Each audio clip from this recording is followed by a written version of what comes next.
All right. What's up, everyone? Welcome to another Ask Me Anything happy hour with the BYOB Money Mentor team.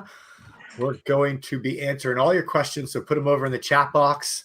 Anything around infinite banking, about real estate investing, HELOCs, moving money, anything financial, we're here to help. We're going to do a quick introduction, and then we'll get to answering your questions, so get them over in the chat box. Be right back in 14 seconds to get rolling.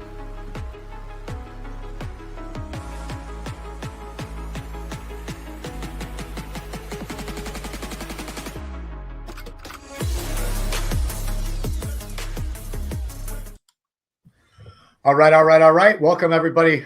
Thank you for being here. We're going to be answering all your questions, so get them over in the chat box. My name's Stephen Nagy, ringleader of this motley crew, and just happy to be here. It's been a good day so far. Today, we started this morning out with What the F Happened. If you missed that, we live stream that every Wednesday as well at 9:30 a.m. So make sure you're a subscriber on the YouTube channel so you get those alerts and never miss an episode. Get caught up on the news from our point of view each and every single week. Wealth webinar was pretty cool today, talking about the markets, the economy, what's going on with jobs and interest rates, an all-time high with the stock market. Gold broke $4,000 an ounce. Unbelievable. Never thought I would see that this decade. And it happened in 2025. So pretty wild stuff. It's not normal, just so everybody knows, where gold and the stock market are both at all-time highs. So what's going to break the camel's back? We're going to get into that a little bit this show, I'm sure, as well. And I know a lot of you are traveling right now out to Denver, Colorado, to the Money Multiplier Mastermind. And the rest of you I will see in November 7th and 8th in Orlando for the Private Money Club Money Tank event. So really looking forward to that.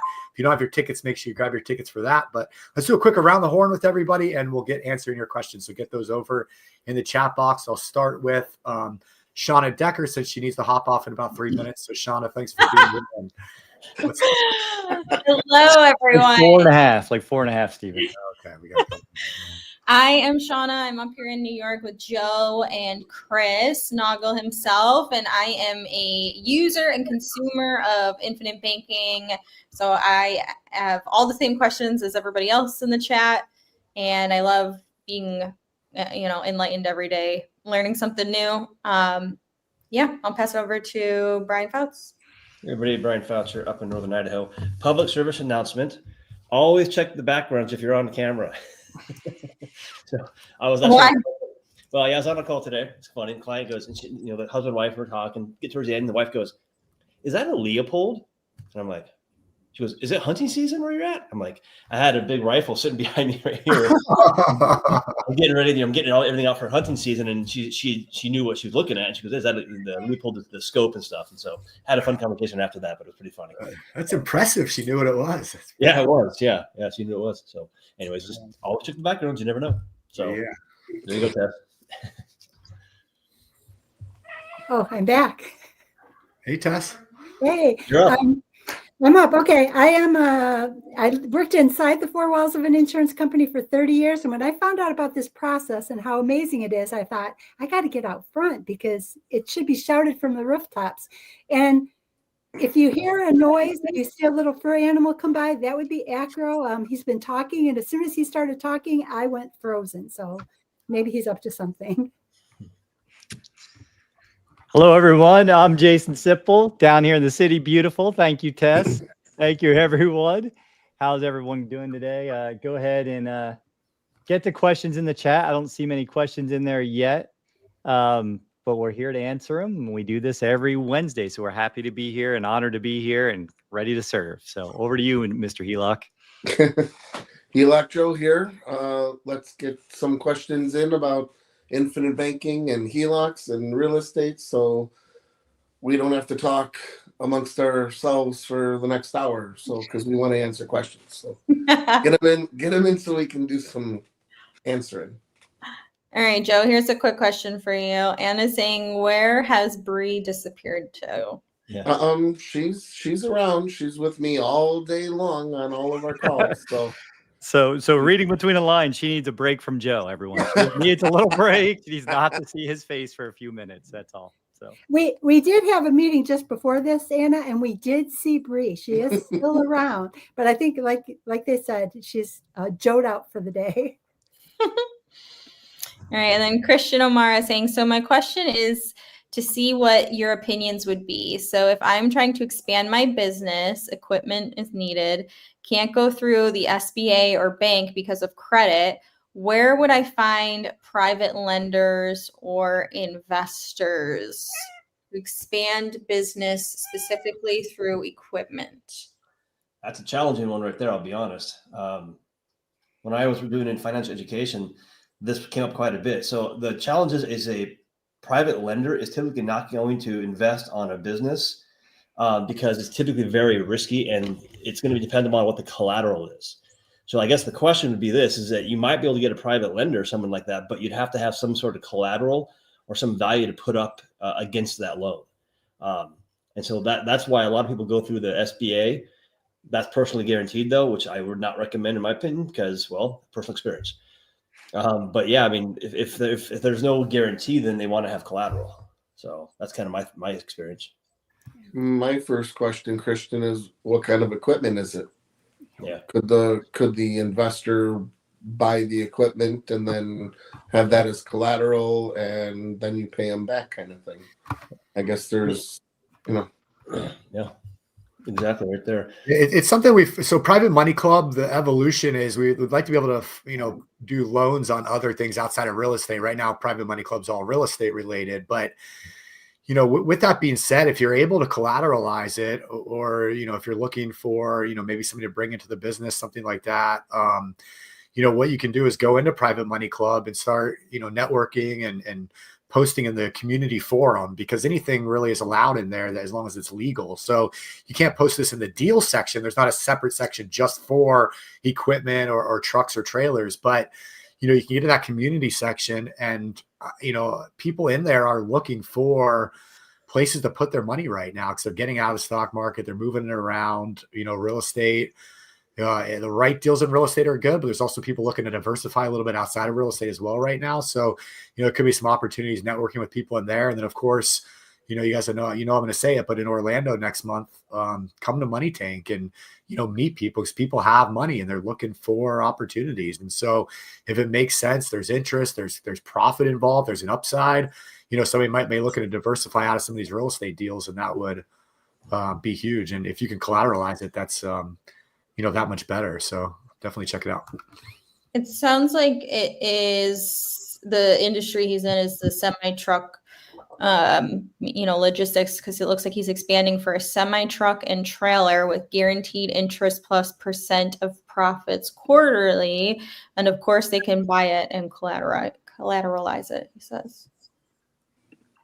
Yeah, I mean, it's like anything, you find somebody that has money that's looking to grow that money and, make the deal work between both of you, whatever that looks like. But if you if you don't have people or know people, that's what Private Money Club's all about, is that community. Yeah. Brett Miller is saying, so when I pay myself interest on a loan, can that interest increase my cash value past my pre-loan cash value? Well, you skipped the first sentence. Heidi ho, all. Heidi ho! Heidi ho! It's the best part of the whole question. Yeah, I love it. Heidi ho! Well, on that one, I mean, it depends. I mean, you might be able to put a bit more in above your cash value if you have room for extra POAs beyond the scheduled POAs. So you just have to call us up or call up the insurance company to ask. Keep them. You got to keep them separate buckets. So if you're paying back the loan, it's just going back and uncollateralizing your loan. So it's not going to build any additional cash value. If you're, like Brian said, if you can go over into the other bucket and add additional PUAs above and beyond, that's how you can add extra cash value. But they're two separate things. And I'm just saying that as clear as possible, because a lot of people hear Chris and talking about, hey, we're going to move the money in this circle and it's going to go out. And when you take a loan and they get policies and they think, hey, I have to take a loan so I can make more money. And the only way you're making a money is if you're making a spread on whatever you've taken the loan for, to go make a spread and have it earning you more interest than what you're paying to the insurance company. So paying it back doesn't give you more money. It just gives you the money to use again. Right. The other way you can do it, I've had people where they pay themselves back more, but they hold it in a different bucket. Like maybe it's in a bank account outside of the whole infinite banking policy. That's usually in your private lending to yourself. Okay. Judy VIP is saying, what are your thoughts about a lump sum dump in versus smaller monthly deposits? Is one better than the other? Depends on what you're working with, what you're trying to do, right? Joe's favorite answer, 2 words, it depends. Yeah. So, if you have cash flow and it's sitting somewhere and it's being lazy and you want to put it to work and you have an opportunity to put it to work, then why not put it in a dump in? Why not have it accelerate faster, have higher early cash value, give yourself more death benefit? It gives you a whole bunch of things. Or if you don't, and you're just starting to pay yourself and you want to build it up over time, then do it that way. But everything's better than not doing anything. So either way works. But also on this one, if the lump sum is a dump in, well, the monthly deposits, is that your premium deposits? Because you have to have a premium no matter what. So there's going to be a premium and a dump in, or just premiums. That's kind of how I'm reading that as well. Yeah, I was going to bring that up because it's not just a one-time payment. It's not just a lump dump. Right. So these policies you still have to pay on and keep depositing your money every year. So that's how it works. Annually or monthly, it doesn't matter, but the deposit's still there and you can put in the dump. And all of that would go to the banking portion because it would be PUA. So maybe the other way to think about it too is, if you do an annual premium versus a monthly, like there's that as well. And then the other one is if you do a larger monthly and no dump in versus small monthly and a dump in. So there's all different ways. It's just whatever math makes the most sense to your situation. Yeah. Well, it depends on how their cash flow is coming. Yes. Look at that. All went back to it depends. Yeah. Well But done, Look at guys. Well done. Way to tie it up. And at least now they know why it depends. That's teasing because it's fun. Yeah. We like fun. Keep it coming. All right, I'm going to read this last question and then I'm going to jump off. So Shell Bell is saying, I've worked with a company that shops funding for new companies, even high-risk companies or higher interest. They're higher interest, of course. I think that's in response to Christian's business question. And then Jeff has a crazy thought. Can I take a loan to pay a loan so I don't have to pay the interest this time around? But you're still paying the interest. Yeah. Yeah. Is that a triple black hole? This actually came up with someone that said, hey, can I borrow from a policy to start another policy? They call that laddering sometimes. I don't think that's this kind of scenario, but it depends on where you're getting the loan from to pay the other loan and what loan you're paying off. There's very rarely is it ever going to make sense to get a loan from an outside institution to pay a policy loan, because policy loans are so much more powerful than an institutional loan. And additionally, the interest on most loans is charged on an annual base or daily basis. So no matter what, there's going to be interest because it doesn't matter when you pay it off. There's the daily balance is a daily balance. I'm reading that as he wants to take a policy loan to pay the policy loan. Yeah, So that's how I read it too. pay interest. So you always have to pay the interest, Jeff. And it's not necessary to pay back the loan if you don't have the money to pay back the loan. That's why you're in control. You pay back the loan when you have extra payments. And But just the interest- remember, when you take that loan, you're increasing your loan balance again. Mm-hmm. Yeah, loan is from the policies. What are you saying there? Yeah, I mean, since they don't charge, you don't have to make a payment on the loan, that wouldn't make any sense because now it's just coming out and then going right back in. It actually literally have zero effect. Yeah. So, yeah, interesting thought though. I like it.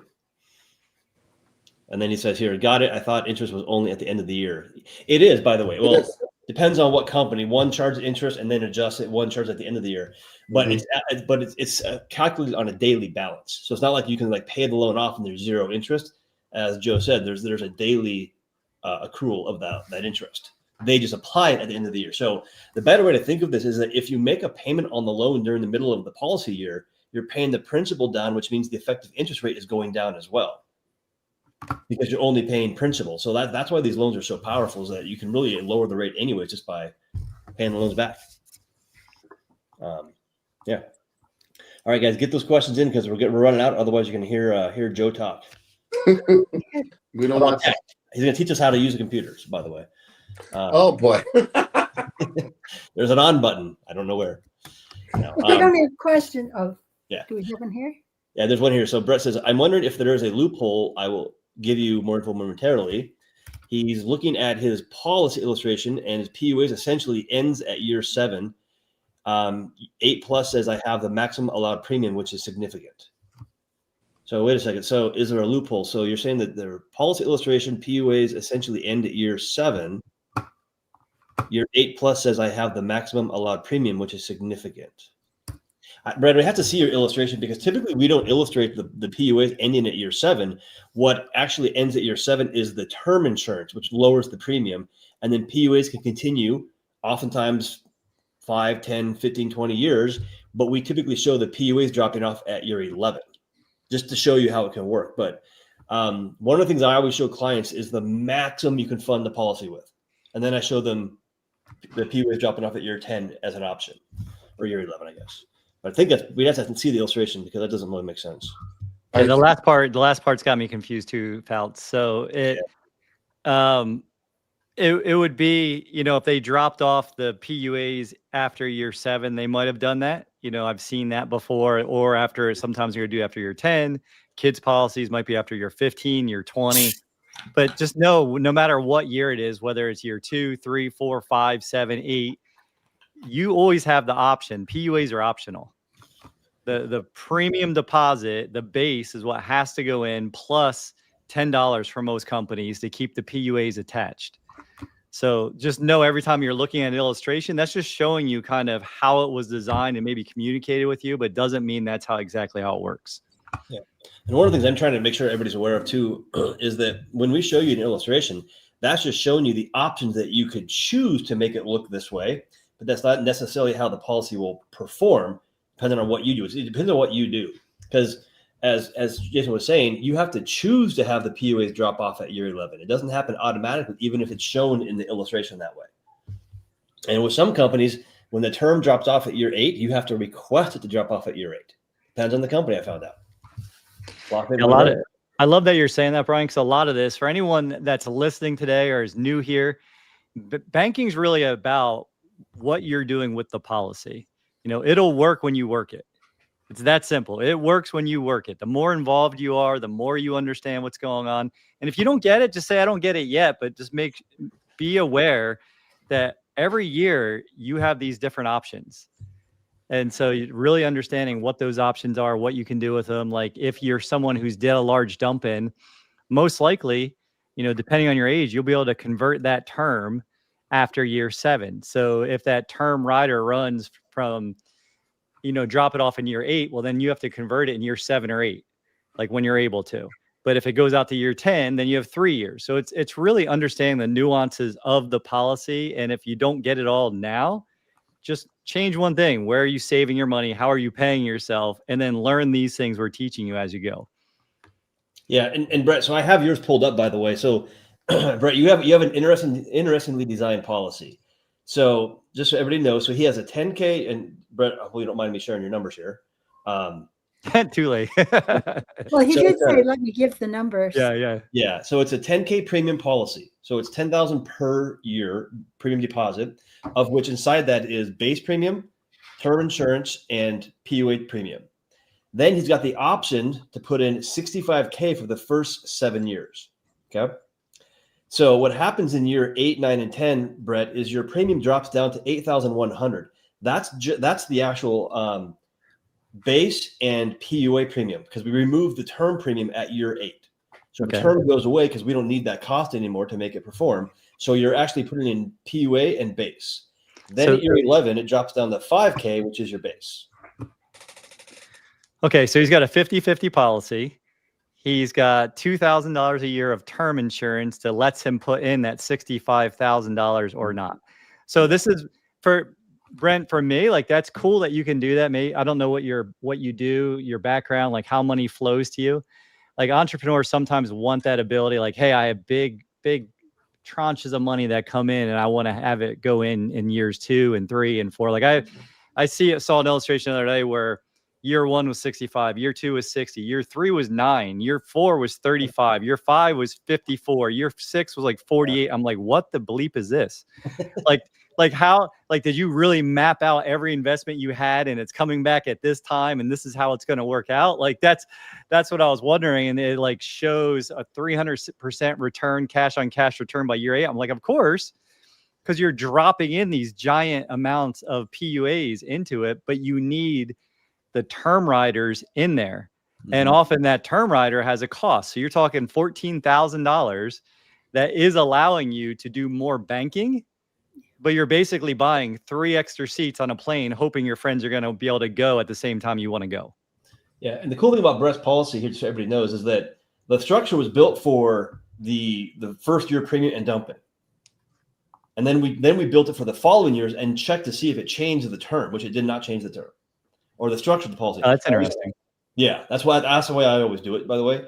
So I want to build it for one dump-in and the premium, and then I add the additional PUA dump-ins years 2 through 7 and see if it changes. Sometimes it does, sometimes it doesn't. On this one, it didn't really change anything. Age has a factor, but actually Brett is he's a builder, so he's a home builder. So he's building a lot of homes, creating a lot of capital and cash flow that he wants to run through the policy as efficiently as possible. So that's why the policy is built that way. So hopefully, Brett, that made sense. Hopefully it made sense. I'm trying to see if he has any comments here. Yeah. So pretty cool policy, the design though. I really like that one. So just so you know, on this kind of a policy, Joe talked about the efficiency points. It's cash on cash positive year 3 if he puts in the full 75, and then the break even point is actually year 4. It's $100 off on year 4. That's an efficient policy. Yeah. Yep. And we're talking efficient policies too. I mean, just a thought I just had. You're always talking about the ability to add more paid up additions in. However that may look, whatever carrier, it's really, are you putting the max amount of paid up additions into the policy? Because that's always, as long as you're standard non-tobacco or better, that's giving you access to 90% of the capital that's going in. It's buying more death benefit. That's why when you have the dividend election, you have the, hey, Carson. There we go. And you have the dividend electing buying more paid up additions. So it gives you more death benefit first, high cash value, and more the potential to have more dividends, right? Because that's never guaranteed. But all those things is because you're driving more cash value through the policy. That's why you're getting more efficiency. Now, one last comment on Brett's illustration here and what he's referring to. So I kind of went back and made sure this is what he's referring to. So in the illustration where it says, that the maximum PUAs allowed per year, in the section it says, 1 through 7 is 68, maximum allowed premium per year, PUA premium after year 8 is $58,000. That's what he's referring to, is it says that I'm allowed to put in a significant amount above and beyond what the illustration actually shows. So anybody want to address that? Go ahead. So it depends on how you fund the PUAs in the prior 7 years. If you fully fund the PUAs, you can have the option to put in large amounts of PUAs even beyond year 8. But we have to run the MEC test again. So that's what I've been told by Lafayette, is that even though it says you could do it, it doesn't mean you 100% can, because we don't have that term built in. So we have to run the MEC again. But that's what I've been told. But I've never really gotten a solid answer on that part. So I came in at an interesting time. What's up, everybody? Happy Wednesday, happy AMA. Sorry for being a little late. I was on a client call with her on Zoom, going through almost the exact same questions you guys are addressing right now. So it might make sense. I actually have literally an illustration showing her what we were going to do with the minimum premiums, the max, and I was showing her the differences. So I actually can show you guys a real case study right now if you want. Or do we have other questions we should get to first? We have some questions coming in, but what he's asking is, well, it shows that I can put in after year 8, or I mean, sorry, after year 7 from year 8, I can put in 58,000 of PUAs, but the term insurance ends at year 7. So can you really put in the PUAs after year 7 if he wants to? Yeah. Because and because if you try to run the illustration that way, it'll mech the policy. So to me, those are always two very conflicting things in the illustrations.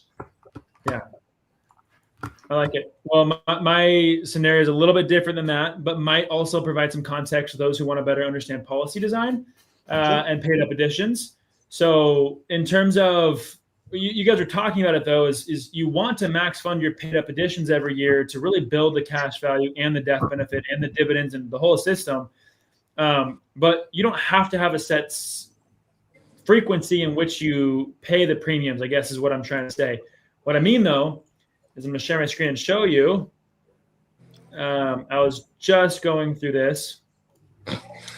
This individual has a policy with One America, and they were like, hey, I just want to pay $600 a month, but I want the ability to pay more into it every year if I can. And so we said, okay, well, let's set it up at $600 a month. With $600 a month, he'd be paying the base policy, which is just whole life insurance. This is what's buying the death benefit, building. Are you sharing something right now? Just checking. It says I am. Am I not? No, we're not seeing anything. There you It go. literally said, There we go. awesome. It felt like you were getting into details, so that's why I was just making sure before you went too far. Yes, no good. Glad you stopped me. So they said, hey, I want to pay $600 a month, but I want the option to put in more. How does that work, and how does it affect my policy? So those of you who might be thinking the same thing, hey, I have extra money throughout the year I can dump into a policy, but like I can't do that every month. How can I build a policy to allow me to do that? And how does it affect the policy over time? And so here's the scenario.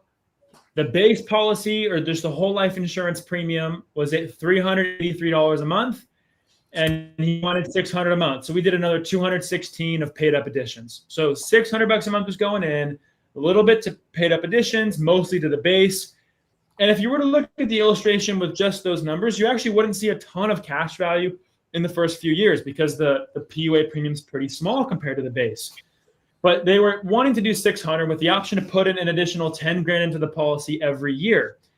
And so with One America and other companies, you can build a policy with that flexibility to dump more PUAs into the policy every year when you wanted to.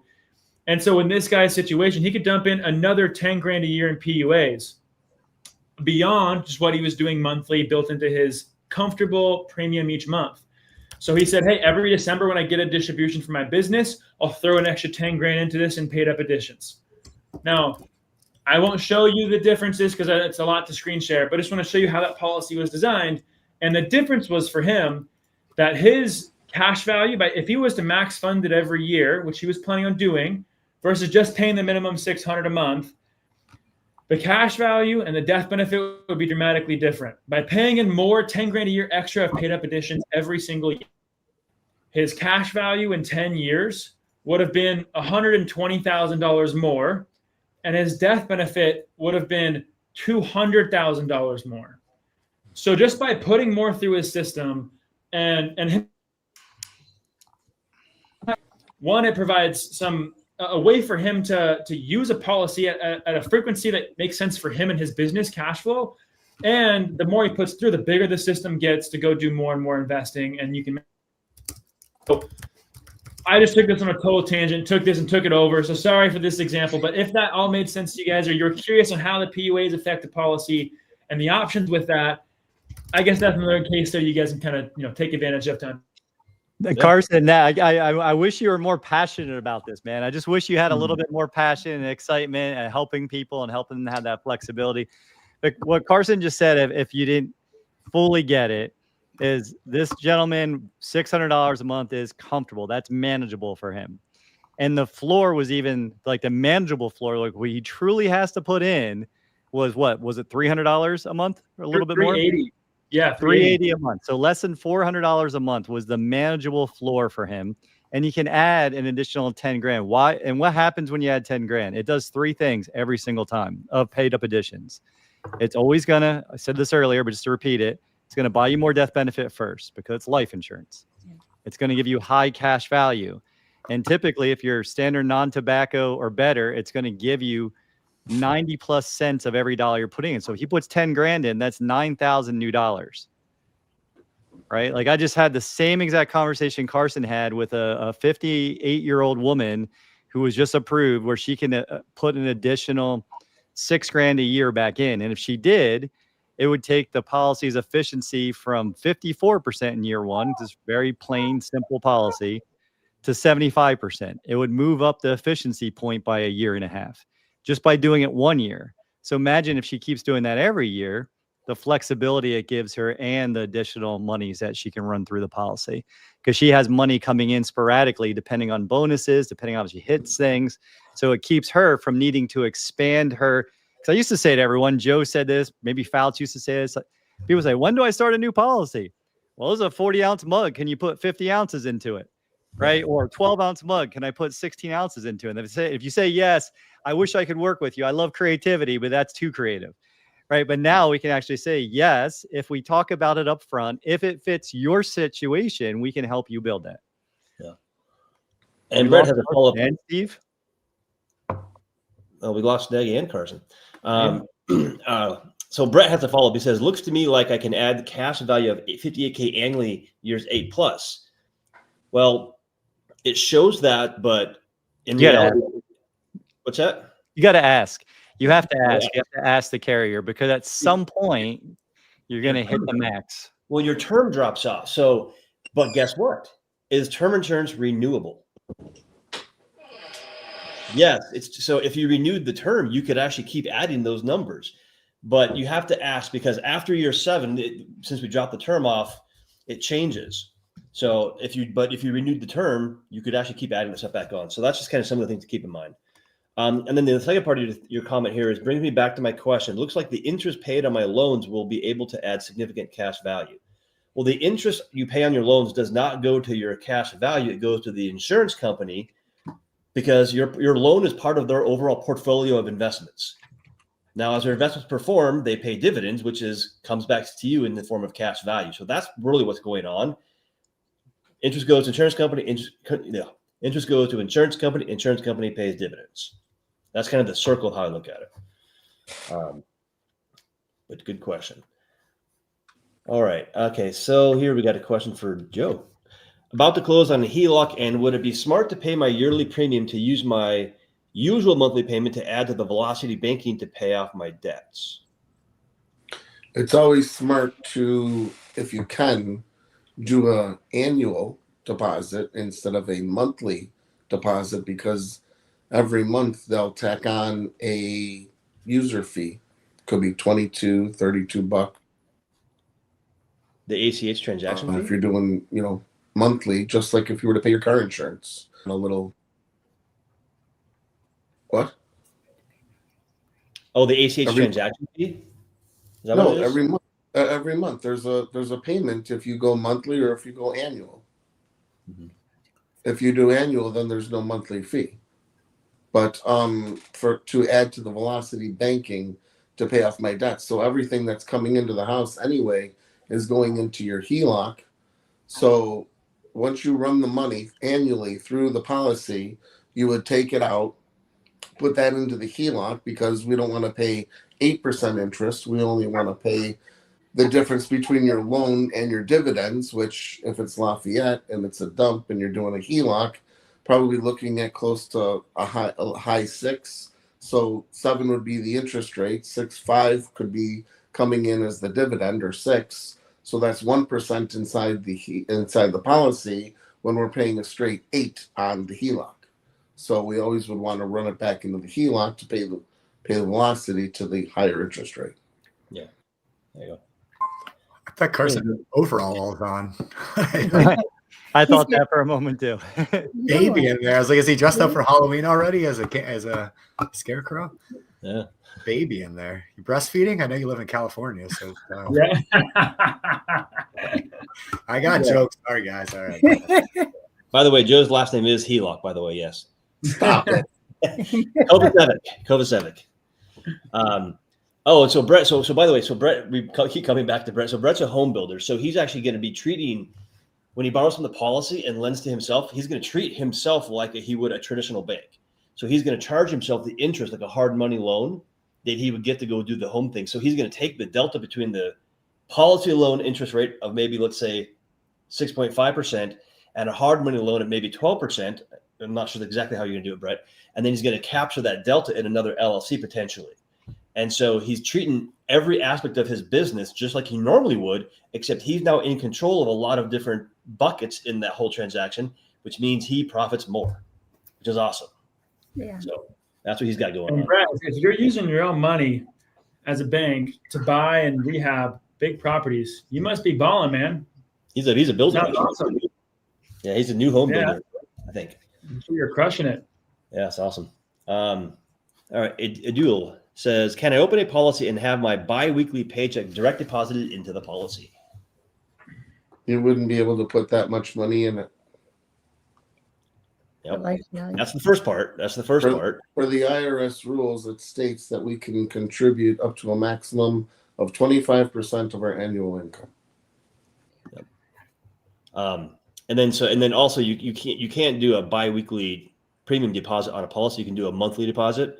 So I've got a client doing this exact thing right now. And so what I had them do, or what they optionally can do, is they'll put the money into their main checking account, and then they're going to have an automatic transfer to a separate checking account. They'll do that every 2 weeks, and then the policy will then draw the funds out of that separate account once a month.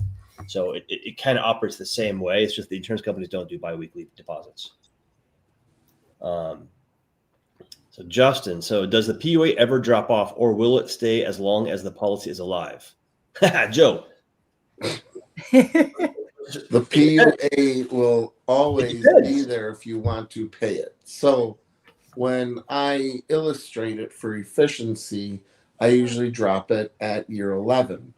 But then I'll add on that $120, $10 a month to keep the PUA rider alive in case you do want to keep on adding your PUA to it. So it's the best of both worlds. You can put it in and you can see what it looks like if it's not, and you can do whatever you want. So now, to further answer the question, Justin, is there a time where you could no longer put in PUAs into a policy? Yes. Company specific, dependent, by the way. So certain companies allow PUAs to go in for a long time. Some actually will cut them off. Lafayette, as an example, sometimes especially on juvenile policies, you can get it from your 17 to 24 if you try to really squeeze it in there. You have to drop the PUAs off, otherwise it does mech the policy. So, but it depends on kind of what you're trying to do. But yeah, as Joe said. All right, what else? Yeah, and then Justin's asking, just so you have the option to put in extra. Yeah, I mean, it fluctuates later on down the road, but just keep in mind that what we illustrate, and I always show you the maximum PUAs for the life of the policy. And depending on how it's built and other factors, it will drop. Like Brett Miller's policy, they have to drop off at some point, even though it says it, because it'll mech if you try to keep putting in more. But yeah, it depends on how you fund it and stuff like that. Let's see here. All right, Adrian says, just jumped on a question. If I have a loan balance of $18,000 on my policy and I now have a little bit of liquid, $6K from some investment distributions, what makes more sense, to put the $6K towards the balance of the loan or to my PUA? Great question. I guess it depends on what you're trying to do. We're all going to give you a different answer here. I've already heard this one before, a little deja vu. Yeah. Except there wasn't a baby in overalls. Last time. Yeah. I could go. I mean, I like the PUAs because that just gives you more cash value to borrow back out again.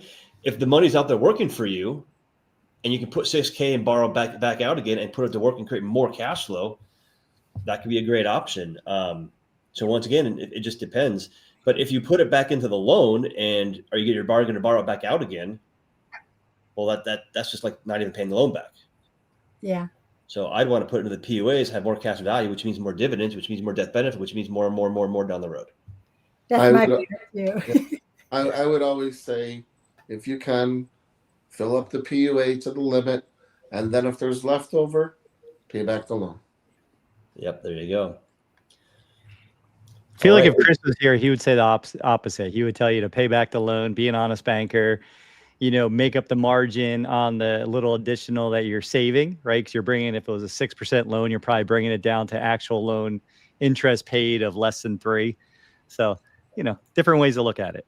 Yeah. I mean, it just depends on what you're going to do. I mean, just math is math, as I always say. So you could always run that. But yeah. And there's the tool. Yeah. I don't see any additional questions right now. So Jason gets to sing. Yes. Yeah. We're all blessed by his voice. You guys on AMA, you should know he has a beautiful voice. He went on American Idol a few years back too. Oh, look at this. So Brett just said he had a conversation with his farmer's agent. He has never heard of IBC. That just always blows me away that somebody in the industry has never heard of this. That just doesn't make sense to me. Chris didn't hear about it for 20 years. Yeah. I worked in an insurance company for 30 years. I had never heard of this, and I came on board to prove Chris a scam. Yeah, but the second part is awesome. How did that work for you, Tess? Yeah. I joined the team. Here I am. She's still trying to find the scam out. Yeah. He's got a whole notebook on you, Fouts. A whole notebook. Yeah. You too, Joe. What's it? Yeah, of course. Notebooks on you guys. Just writing it down. Every single thing. She documents everything. Tess does. I sure do. So, I know things. See? But I have heard of that book before. The Power of One. too. I've heard of it before. I don't think I read it though. But yeah, he says his farmer's guy actually created his own strategy with whole life all on his own. That's crazy. But here's the thing. So farmers insurance can't really do the same thing that we do with mutual insurance companies because they're a public company, but you can still have policies with cash value even with them. But that's interesting. He did it all on his own and then had never heard of this, but essentially did something similar. That's cool. I love it. Yeah. The book Power of One, I think, is where you try to take interest down to 0. I think is what it was about, if I remember correctly. Charmaine says, can we do this for my grandchildren ages 17, 14, and 9 and newborn? Yes. Just need the parents. Yeah, the parents have to be involved in the application process because they're minors. But yeah, you can do policies. You can do grandparent policies where the parents don't even have to have coverage to qualify the grandkids. But yeah, we'll put in the chat box here. Actually, Snaggy should do that. Want to put in the mentors link, and then Shane. So yeah, I'm leaving tomorrow morning. Actually, I don't even know why I'm going to even bother going to bed. To be honest, get up at 2 o'clock or 3 o'clock to go to my plane flight. Where are you going? I'm going. Where are you going? Colorado. I didn't know you were invited. Colorado. Thanks, Steven. I'm actually doing one of the breakout sessions. So, yeah. Anybody else going? Yep. Are you doing the breakout session for the new bankers? It's called Dreamer. So it's people that have been around the campfire but have not started yet. Okay. Yes. So the new potential bankers. Yeah. And so, yeah, Tess will love this one from Brett. So he's actually studying for his producer's license because he loves this concept so much. So I love that. Wow. Yep. It's awesome. Very cool. But yeah, so the link's in the chat box. If you guys want to schedule a call with one of us, that's our round robin link. Go ahead and grab that. God, I had a question come up, and I can't remember what it was here yesterday. I wanted to ask it here, but now I can't find it. Shoot. Anybody else have any questions that come up in their calls recently? Yeah, I'm thinking of it. And? Got it. Tess, did you say you had one? I I thought you said you had one. I'm trying to think of the question I've had come up recently. So let's see here. I don't have any right here. Oh no, actually, one of the questions was there's actually we brought it up today in our group call, and it's about a 1035 versus a replacement policy. So if you have like a policy that you don't want, and once again, that's your decision if you want a policy or not that maybe somebody else built. you have options with those existing policies on how to move them over to an infinite banking structure policy. We'll just give you the option. You can make your own decision, but there's things called replacement, which is actually where you surrender the existing policy and it goes away. The cash value comes out, and then the cash value is a dump in on a new policy. That's called a replacement. And there's different reasons why you might do that. And then a 1035, which is where you move the cash value over without any tax consequences. But just so you know that if you do have an existing policy that you're thinking of surrendering or canceling, don't do that until you talk to somebody and understand all the options so that you can make the best decision. I've talked to too many people that have had a whole life or some kind of policy or an IUL, and they canceled it because they didn't like it. And then they had some consequences because they canceled it. They had some options. It's almost, if you think about a 401k, because everybody has had that around their heads their whole time. If you take a distribution, you're going to be taxed. But if you roll it into another program, so the 1035 is like a roll in, and the other is you're Right. cashing it out. And a lot of the times, like if your cost basis, which is the amount you put into a policy, is more than your cash value, there's no tax consequence because there's no gains. Right. But there can still be issues when you cancel it and then surrender it and bring it back out and then move it back over. You just want to be very careful, that kind of stuff. So. And I think this is a lot better than a 401k. Not financial advice. But no financial advice. Yeah. Good thing you're there, Brian. Yep. I almost called you There you David. I don't know why. There you go. Brian, David, Jason. So this is for you, Joe. So any lenders in Canada that do all-in-one HELOCs? I don't know. Yeah, that's a good question. What? I'm You haven't met him yet, huh? I'm not in Canada. Yeah, I'm pretty close. I mean, I'm 12 minutes away, but You could swim there. well, yeah. Yeah. Yeah, I'm not sure. Yeah, I know this question's come up before, and I just don't remember the answer. I thought I'd reached out to somebody. Let me look here real quick. See, I should search my notes. Isn't it Jason Lowe's team? They're a different product though. No.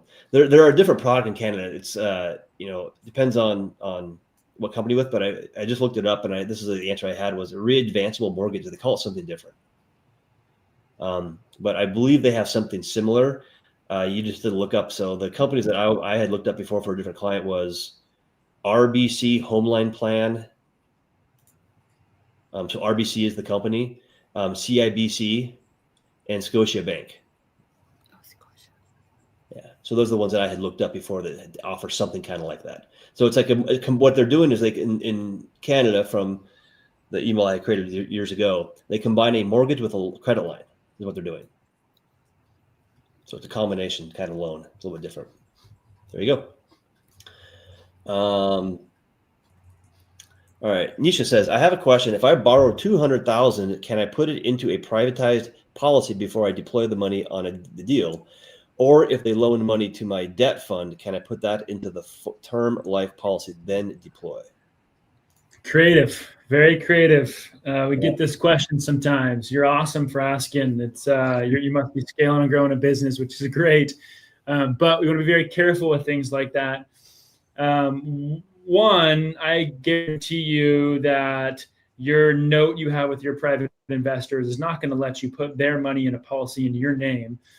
It seems very in the gray area, probably in the red area. And as well, you'd have to then qualify for enough life insurance to put in all of that money into a policy. And if you said, yeah, insurance company, this is all money from other people they've lent me, they're probably not going to let you do that. So you are only insurable for so much. It's really based on you and what your cash on hand is, what your net worth is, what your income is. If you have a fund that also produces income, that income can be included in your total gross income as an individual. But no, you probably shouldn't and can't do what you're asking to do. Yeah. Also, it's not term insurance, so it's whole life. Just keep that in mind. So whole life is very different than term insurance. Yeah. And by the way, this came up with another client I had yesterday. They wanted to put in $300,000 and wanted that to pay the annual premium, but they didn't want any more annual premiums after year one. They didn't really understand that to do infinite banking, you have to have that foundation of the premium going in on a consistent basis for at least typically 7 years. And they didn't gather that from whatever the research they were doing. So just keep that in mind, that you have two things going on. You have a premium that supports the entire policy. Then you have the dumping on top of that overfunds it. So Christian says that, so my better half getting ready to start a new job, would he be better starting a policy or taking advantage of the match 401k or both? Here's 4 questions you can ask your better half, Christian. Yeah. Does she know how long she's going to live? Because this is something that confuses me. I mean, I'm not that smart, so maybe you guys can explain this to me. But if you have this big pile of money and you're going to live for another how many years? Like, how do you know how much money you need to get to zero to draw that down coming out of the 401k? And then I'd be curious to know, if you had a crystal ball, if you could tell, like, what is the market going to look like when it's retirement time, right? That's question 2. And so hopefully you feel a little uncomfortable because we don't know the answers. Question number 3 is, do you know what the interest is going to be, or the inflation is going to be at that point? Question number 4 will be, are taxes going to be higher or lower? Lower. In a 401k, you've literally made an agreement with Uncle Sam, your great partner, that whatever he tells you taxes are the year that you need the money, that's what taxes are going to be. You have no say in it. Yep. Now, that being said, my wife just got a new job as well, by the way, and she's putting money into a 401k with the match. Yeah. Reason why, my wife's uninsurable. So that might make it that could also sway a decision, because if she doesn't have any option putting it anywhere else, doesn't have any option putting it into a policy, what are the other options that she has? So she's never had a 401k before, so she's going to choose to do that. That's up to her. I mean, she knows infinite banking a little bit, but she just doesn't have that option right now on the table to do it on her. So, and I have heard Chris say too that he would recommend taking up to the 401k match, stopping there, and then putting the rest towards the policy. So like the normal answers, it depends. Yep. So when I answer this question, the match, I can't give you free money.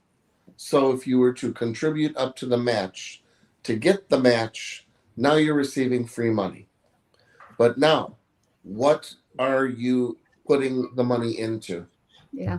If the real reason is only to get the match, that means that the 401k is not to make money, but to preserve the money that's in the 401k.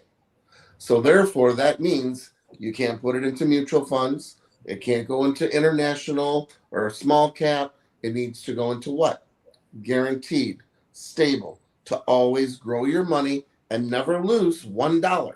Because if the real reason for the 401k match was to get the match, you can't lose money. So you have to preserve what you put in. And there is something too about 401k matches. Most companies have a vesting schedule. So it generally takes at least 5 years before you actually get that match. It sits there in a holding account until you hit your vesting. Yep. And you'll get a very different answer from a financial advisor too. There you go. And we don't give financial advice. You just have experience with all these things. Yeah. All right. We got a couple minutes left. So Adrian asks, I have a HELOC in the first position with a 200K balance. I have an investment that will be returned to me of 175K that has never been run through an IBC policy. Should I run it through the HELOC or the policy first?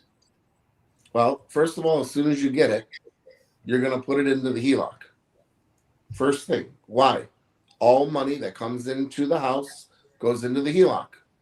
Now that you have money, sure, now you can run your money through a policy to protect your wealth and then make it go back out and make more little green men. Yep. Let's see here. When people run money through the policy, you have to think what that does for when you put that into an investment. You're hedging against the investment. In case something goes wrong with that investment, you always have that money in your policy paying you dividends on all the PUA that you just ran through. Mm-hmm. It just makes sense. Yep. Yeah. And Kristen said, yeah, he'd rather see his wife, see if she can get a policy first, put it there. Shane said kind of the same thing. I prefer policy versus other retirement accounts.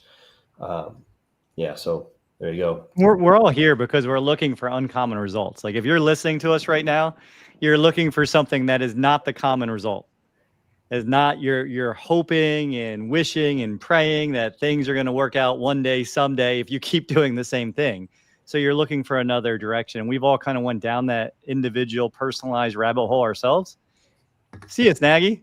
And he gave us a peace out. And we're here because we've all went down the rabbit hole. We practice this. We teach this. Has changed our lives enough that you feel the belief from us.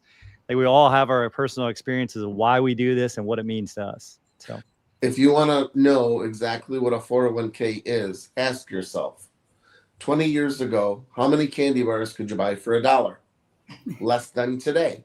So every year, the buying power, the purchase power of the dollar bill declines. 20 years ago, were taxes higher or lower? They were lower than today.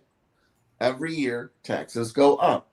How many years do you have left to put into that 401k? 5, 10, 15, 30? How much will that dollar bill today be in 20 years? What would the purchase power be? A nickel? That 25 cents that you're paying in taxes today on that dollar, what is that going to be when you take that money out? 50 cents? So now you're paying 50 cents on the purchase power of a nickel. Who makes out? Not you. And if you want to know how a 401k really works or was developed, read the book 401 Chaos. Yep. Ted Benna, the originator of the 401k, what does he say to use? Not a 401k, but a 501k. But another what's a book 501k? Another book that's pretty fun to read that got some of my thoughts about 401ks and kind of actually the legalities of the contract and how they wouldn't hold up in a court of civil law is a book called Unshackled. It's another believer in IBC, but he literally goes through all the questions I asked you earlier, the same things Joe just said in a different way, but the same questions. Like if you have a hypothesis and you're a scientist, you don't want many variables if you're trying to prove something. Otherwise, you don't really know what you're testing. Well, if you start asking, what are taxes going to be? What is inflation going to look like? What is the market going to look like? How long am I going to live? All of those things are variables that you have no control over. So what we're telling you is we want something that we control. We want something that has guarantees, and we want to transfer the risk to somebody else.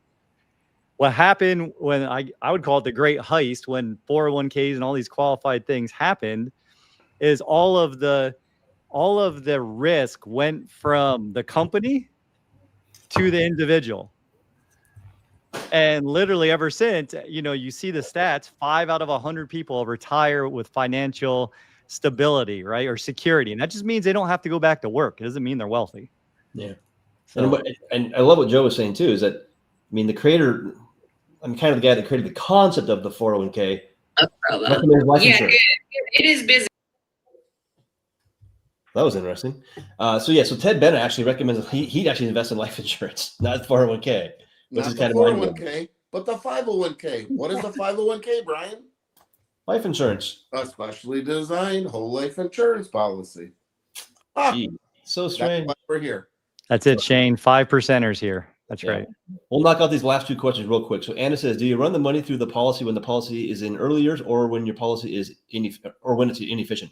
It doesn't matter, Anna. You run it through there whenever you can. So there is no optimal time per se. It's just whenever you can. It's going to make sense. Early years, later years, mid years. Just whenever you possibly can. Yeah, to make it more efficient when it's inefficient. It is the first concept of infinite banking is thinking long term. And so you're going to have some inefficiency. And one of the things that we teach, I actually worry about this a lot, that we teach people that, hey, you don't have to have any patience. Yeah. Look how much cash value you can have right away. And you have, the efficiency point in year 2. It doesn't teach them the paying themselves first, to having the patience, to delaying gratification. Some of the things it's really needed to have those really strong money habits, I think. So. And then Nisha, to answer your question right here, talk to an attorney. That's what you need to do. Talk to an attorney about how you can do that and making sure you're not going against any like FCC or SEC rules or laws. just talk to an SEC, probably an SEC attorney is what you're going to want to talk to about how to do that legally.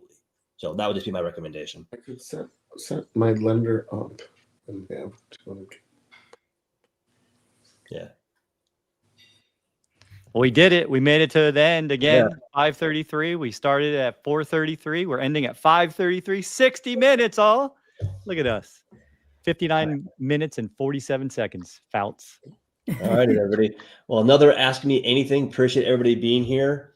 Appreciate all the questions. And then, of course, if there's a link above for the mentors call, so go and grab that. And look forward to talking to you guys on a call and see you in the next Ask Me Anything. Take care, everybody. See you next time. Have a good one. Bye-bye.